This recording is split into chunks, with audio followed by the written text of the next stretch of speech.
समझना चाहिए कि प्रेम हमको पूरब में नहीं मिलेगा, प्रेम में हमको पश्चिम में नहीं मिलेगा। अरे प्रेम प्रेमी भाई बहनों अपने अंदर पैदा करना होगा। अरे हम संगत में जा रहे, हमको किसके साथ कैसे बोलना चाहिए, किसके साथ कैसा व्यवहार करना चाहिए। लेकिन प्रेमी भाई बहनों अरे बड़े बड़े संगतों में ऐसे प्रेम चले जा रहे, ऐसे बोली भाषा बिगड़ती चली जा रही। अरे हम उसको गाली दे दिए, उसने हमको गाली दे दिया है। प्रेमी भाई बहनों मुझ में और उसमें कोई अंतर नहीं रहा।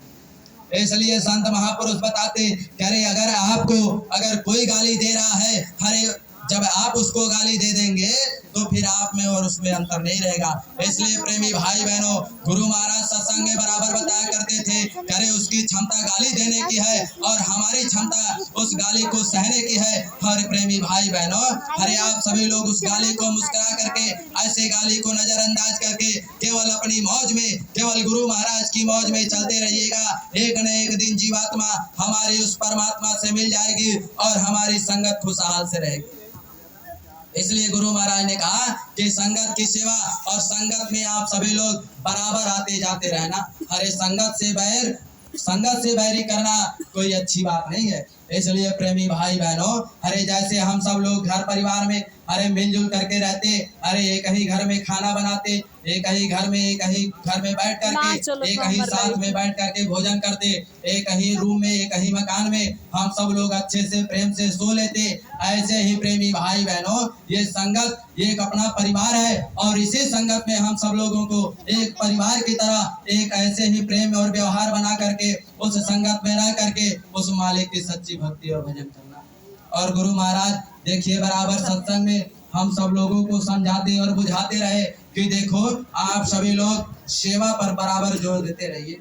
अरे ये सेवा प्रेमी भाई बहनों सेवा से ही मालिक खुश होने वाले, ऐसे खुश होने वाले नहीं है। अरे प्रेमी भाई बहनों अरे आप सभी लोग सोच लीजिए कि आप सभी लोग अगर सेवा कर रहे हो, अगर वहां पर हमारे अनामी महाप्रभु ये बाबा जय गुरुदेव जी महाराज या फिर हुजूर महाराज जी पहुंच गए, अगर हम सेवा को छोड़ करके अगर जा करके महाराज जी का दर्शन करते उसमें हमारा सेवा से कटौती हो जाता। क्योंकि प्रेमी भाई बहनों आप सभी लोग विचार किए होंगे कि जब मथुरा के दरबार में जब बड़े मंच से ये अनाउंसमेंट होता, क्या होता कि जितने भी प्रेमी भाई बहन जो कोई विशेष सेवा में ना लगे हो वो आ करके सुमिरन ध्यान भजन यानी सत्संग स्थल में अपनी अपनी जगह को स्थापित कर ले, अपना अपना स्थान ग्रहण कर ले।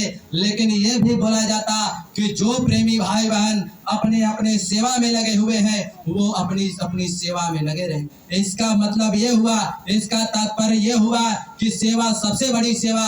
अरे प्रेमी भाई बहनों अरे गुरु महाराज कहा करते थे कि अगर आप सेवा कर रहे हो, अरे आपको सेवा से फुर्सत नहीं है तो वही सेवा का अंश आपके सुमिरन और ध्यान भजन में जोड़ दिया जाएगा। गुरु महाराज ऐसा कहते थे।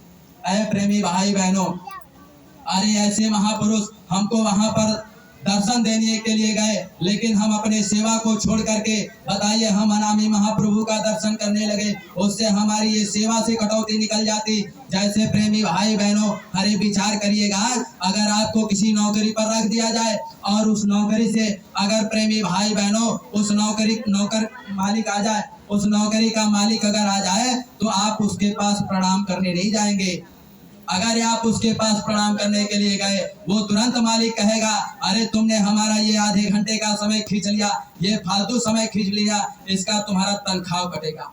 ऐसे ही प्रेमी भाई बहनों संत महापुरुष बताते कि जब आपको ये जिम्मेदारी दी गई कि आप ये सेवा करो, अरे आप झाड़ू की सेवा करो, आप भंडारे में सेवा कर रहे हो भंडारे की सेवा करो। अरे आप अगर उस सेवा को जिम्मेदार बन गए, आपको अगर वो जिम्मेदारी दी गई, अगर आप उस जिम्मेदार बनकर